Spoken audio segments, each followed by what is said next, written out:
کھاتے ہیں تیرے در کا، پیتے ہیں تیرے در کا. قلوبی ودوائها وعافیت الابدان وشفائها ونور الابصار وضیائها وآلہ وصحبہ دائمین ابدا.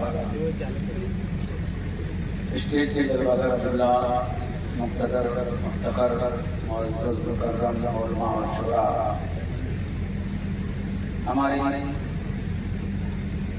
نگاہوں کی ٹھنڈک ہے، ہمارے سرتاج ہیں، آپ سب سے ضرورت ہے. اللہ تبارک و تعالیٰ ان تمام کا سایہ فضل و کرم کو قائم ہے. یہ اچھی شاعری ہمارے شعراء کرام نے اور خطیب حضرت مولانا صاحب اللہ علیہ صاحب سے بھی آپ نے قربان اور عمدہ خطاب سماعت فرمایا. تو چند جملوں کی زحمت آپ مجھ سے بھی گوارا فرما لیں. وقت بہت کم ہے اور ویسے میں بہت کم بولتا ہوں، مگر یہ یقین ہے کہ میرا کم بولا ہوا بھی اگر کوئی بولنا چاہے تو اسے پھیلائے بڑا کر سکتا ہے. اس لیے کہ میں اعلیٰ حضرت کو پڑھتا ہوں، فتاوی رضویہ کو پڑھتا ہوں، جس میں تفصیل نہیں اجمال ہے، مگر اس اجمال کی تفصیل کئی کتابیں بناتی ہیں. شاہ میں نے بھی کہے تحت سماعت فرما لیں. بڑا صاحب کر کے اتنے شعراء کرام ہیں. دل چاہتا ہے نادے حبیب خدا لکھوں، دل چاہتا ہے نادے حبیب خدا لکھوں، لیکن یہ سوچتا ہوں کہ بندہ ہوں کیا لکھوں. دل چاہتا ہے نادے حبیب خدا لکھوں، دل چاہتا ہے نام حبیب خدا لکھوں، لیکن یہ سوچتا ہوں کہ بندہ ہوں کیا لکھوں.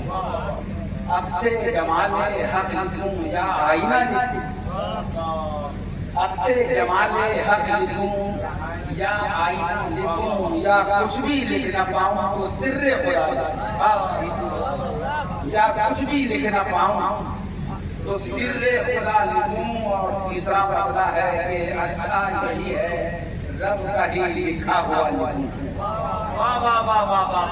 اچھا یہی ہے رب کا ہی لکھا ہوا لکھوں، اپنی کہاں کے ساتھ ان کی ذرا نعرہ تکبیر، نعرہ رسالت، عرس رفیق ملت حضرت مفتی امجد رضا حمزہ.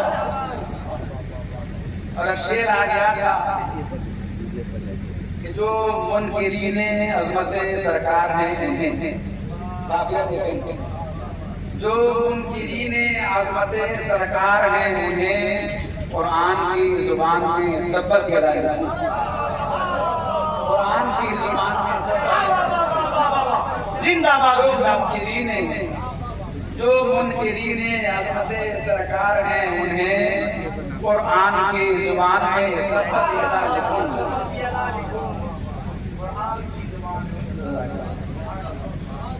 جی چاہتا ہے دل چاہتا ہے نادے حبیب خدا لکھوں، لیکن یہ سوچتا ہوں کہ بندہ ہوں کیا لکھوں. مقطع یاد آ گیا کہ امجد اسی عمل میں گزاروں، امجد اسی عمل میں گزاروں تمام عمر، صلی اللہ پڑھوں کبھی صلی اللہ. امجد اسی عمل میں صلی اللہ پڑھوں کبھی صلی اللہ لکھوں.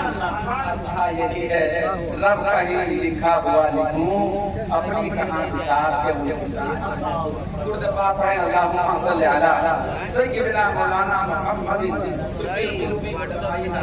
وعافیت الابدان وشفائها ونور الابصار وضیائها وآلہ وصحبہ دائمین ابدا. تو چند یہاں سے شروع کرتا ہوں کہ ہر حادثہ آدمی کو کوئی نہ کوئی سبق ہوتا ہے. ہر حادثہ ایک سبق. وہ باغوش ہے گیرا ہے جو حادثے سے سبق لے لے. وہ فہم ناسمجھ ہے بے پرواہ ہے جو حادثے سے سبق لینے کے بجائے اسے محض ایک اتفاق کسی نے کہا ہے زندگی حادثوں سے بنتی، زندگی حادثوں سے بنتی ہے، غم کے مارے مرا نہیں کرتا،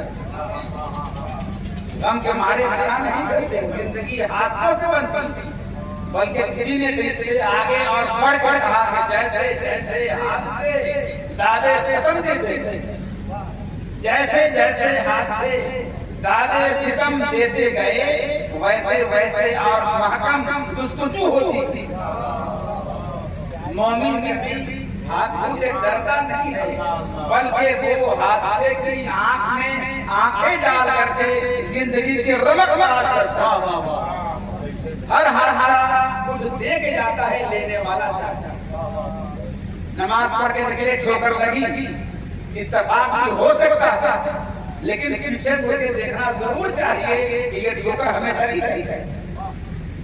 ابھی بندہ مومن حادثات کی دور سے گزر، روز ایک حادثہ، روزانہ ایک حادثہ، گھر کا حادثہ، سماج کا حادثہ، جماعت کا حادثہ، مسلک کا حادثہ، قوم کا حادثہ، ملک کا حادثہ ہے، عالمی منظرنامے کا حادثہ ہے۔ ہر حادثہ ہم سے کہہ کے جاتا تھا، ہر حادثہ کی پکار ہے کہ میری پکار سمجھ، ہر حادثہ ہمیں اپنی طرف متوجہ کرتا ہے۔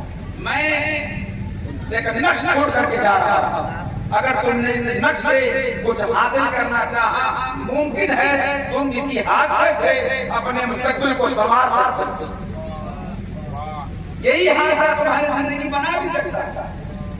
لیکن ہم ہیں کہ ہم نے حادثوں کو محض اتفاق سمجھا، اور اسی اتفاق سمجھنے نے ہمیں آج اس موڑ کو لاقا کیا ہے کہ جس قوم نے اس ملک میں 800 سال حکومت کی تھی، اس ملک نے آدمی کو زندہ رہنے کے لیے زندگی کی بھیک مانگنا پڑا، دفن ہونے کے لیے زمین تلاش کرنے کے لیے مسئلہ کھڑا ہوا، اپنی زمین کو بچانا اس کے لیے مسئلہ کھڑا ہوا۔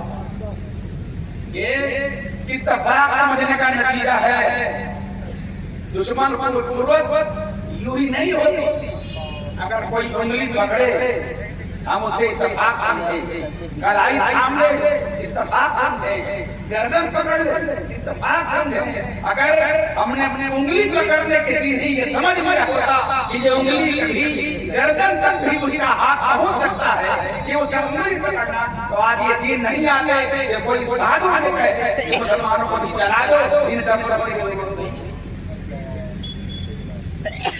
کس ملک میں جہاں ہم نے حکومت اور ہم نے حکومت کی ہے تو ہم نے حکومت کا انداز بتایا، ہم نے عدل سکھایا، انصاف کیا ہے بتایا، رواداری کیا ہے اس لیے ہم نے بتایا ہے، حکومت کیسے کی جاتی ہے یہ نقش ہم نے اس ملک میں چھوڑا ہے۔ مگر المیہ یہ ہے کہ حکومت کرنے والوں کو معلوم نہیں ہے کہ ہم نے یہاں حکومت کب کی ہے اور کیسے کی۔ یاد رکھیے گا، جس آدمی کو یہ معلوم نہیں ہو، جس آدمی کو یہ نہیں معلوم ہو کہ ہم نے کھویا کیا ہے، وہ کبھی بھی پانے کی کوشش نہیں کر سکتا۔ پانے کے لیے پہلے یہ ماننا پڑے گا کہ ہم نے کچھ کھویا بھی ہے۔